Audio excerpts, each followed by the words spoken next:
আজ থেকে প্রায় 4500 বছর আগে, যখন আধুনিক পৃথিবীর কোনো অস্তিত্বই ছিল না, ঠিক তখনই এই ভারতীয় উপমহাদেশে জন্ম নিয়েছিল একটি আশ্চর্য সভ্যতা, সিন্ধু সভ্যতা।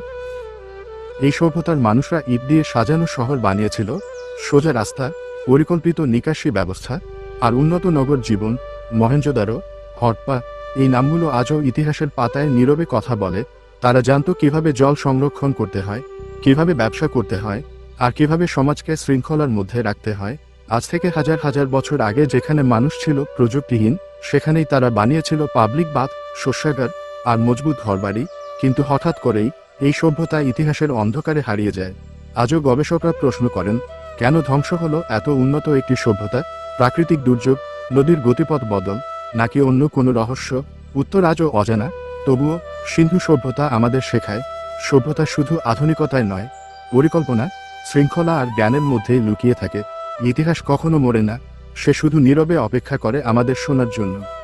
দেখা হচ্ছে পরের ভিডিওতে। আপনারা ভালো থাকুন, সুস্থ থাকুন আর কমেন্টে আপনার মতামত জানাতে ভুলবেন না। ধন্যবাদ।